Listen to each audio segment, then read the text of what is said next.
Olha eu aqui de novo. Então, como eu falei para vocês, nos desgastes menos severos, a gente viu um caso de uma jovem de 30 anos, sei lá, mais ou menos, né? E aí eu falei para vocês, nos casos de 50 para cima, que é a minha faixa etária, meus amigos, todos já realizaram isso. Por quê? Porque chega uma hora que eles vêm, né? Eu vi muito pelos meus amigos que eles vinham fazer a restauração, não tinha mais espaço, tinha aquelas restaurações gastas, né? E a gente não conseguia, fraturou uma restauração, eu ia fazer anatomia, deixar aquele formato legal e não conseguia.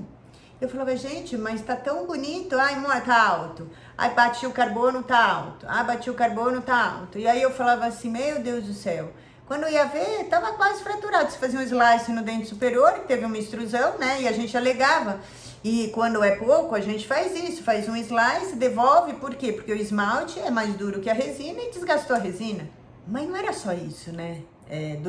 No início, aos 30, a gente podia pensar em fazer também só isso, em se é localizado, mas não, era generalizado. A gente via desgastes generalizados. E o que a gente percebia? Tinha uma amiga minha que começava a cair uma restauraçãozinha, uma classe 3 pequena, de um incisivo lateral, e ela falava, Lili, caiu essa minha restauração. E eu falava para ela, mas é porque tá gasto atrás, a gente precisa restabelecer a altura posterior para evitar essa carga anterior. Tinha outros que abrem um diastema, que o dente vestibulariza um pouquinho. Então a gente foi vendo vários casos de perda de apoio posterior suaves, menos severos. E tem um caso que eu fotografei, que esse é um paciente meu que apareceu, é bem típico isso, né? Então vou rodar para vocês esse, para vocês verem a diferença. Então nesse caso tem esses desgastes, também não tem guia, tá bem judiado, restaurações quebradas, abifrações, perda óssea, né? Que a gente vê aquele black space. Então a gente vai vendo desgaste menos severos, né? Mas que não chama a atenção de um paciente, olha, meu dente tá péssimo, né? O leigo não consegue ver o que a gente vê. Então a gente vai vendo que não tinha guia anterior, não tinha guia de protrusão, tinha uma interferência no 16 na lateralidade, praticamente era ele que fazia. E você vai vendo as abifrações que vão surgindo.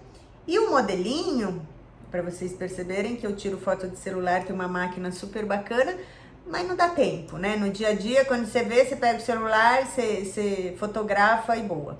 Então, assim, eu fotografei o modelo para vocês verem bacana como tá isso, né? Como é que tá gasta? Cadê a anatomia do dente? Eu sempre falo, cadê a anatomia do dente? E como eu devolvo, né? Eu vejo que é uma maneira generalizada.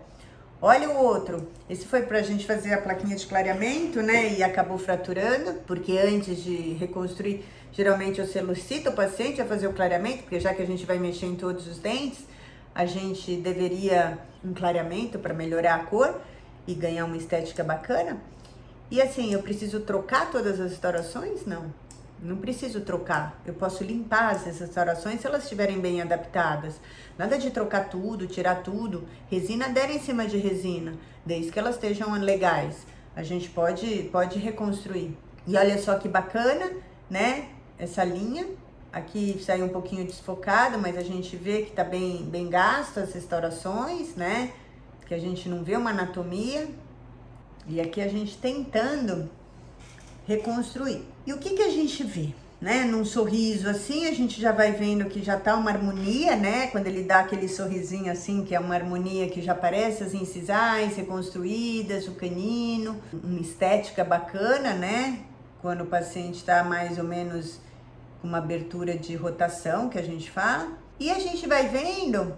Aí ainda faltava um pouquinho de acabamento, depois a gente deu um super acabamento nessas resinas, construiu melhor as cervicais, mas a ideia é a mecânica, né? É devolver aquela mecânica, porque como a gente faz o posicionamento mandibular num dia, porque eu não posso aumentar um lado e diminuir outro, a gente faz tudo numa clínica de 3 horas mais ou menos, depois a gente vai reparando. E se tiver alguma restauração grande para fazer, na verdade, ou eu faço antes e depois acrescento em cima dessa restauração, a hora que eu vou achar o posicionamento mandibular, ou ao contrário, eu anoto quais são os dentes que depois eu tenho que anestesiar e trocar a restauração inteira. E aí a gente vai vendo antes e depois a diferença de tamanho de estrutura, o trespasse que a gente consegue dar no canino para ele ter uma guia do canino. aquela interferência que a gente tinha na lateralidade, olha como a gente devolve a mecânica, né? Devolvendo a protrusão, ó, devolvendo a mecânica da lateralidade. E agora, depois disso, nós vamos refinar a estética. A ideia aqui é o posicionamento mandibular. Agora sim, depois eu vou um dia de canino a canino, fazer todas aquelas cervicais, aquelas classe 5, polir as minhas incisais, olhar, dar aquele acabamento estético das incisais. Para quê? Dar harmonia, né? A ideia que eu quero passar para vocês é o posicionamento mandibular de desgaste menos severos, quando a gente tem restaurações sem anatomia, quando a gente tem desgaste de estrutura dentária por acidez, por hábitos ácidos, por refluxo, por bulimia, por drogas, né, que levam ao apertamento severo, essas drogas sintéticas.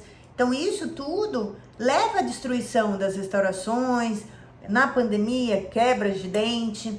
Então assim, quando a gente devolve essa mecânica, a gente percebe que as fraturar aquele molar ali para quem tem um hábito parafuncional, se ele tem um amálgama grande naquela restauração quando vai para a lateralidade, fratura. Aquela região, se ele tem um hábito parafuncional, é aquela gengiva que sempre incomoda e nunca se acha a causa dela, aquela gengiva que não melhora. Por quê? Porque quando ele faz o hábito da parafunção, da lateralidade, ele só toca o molar, então aquela gengiva não consegue se organizar pela carga fora do longo eixo. Então essa é a ideia, devolver a mecânica, devolver a anatomia e depois é estética. Aí são sessões estéticas, ok? Então esses são os desgastes menos severos e depois nós vamos olhar um pouquinho um caso de um desgaste mais severo, como que a gente vai destrinchar esses casos, ok? Obrigada e até logo mais.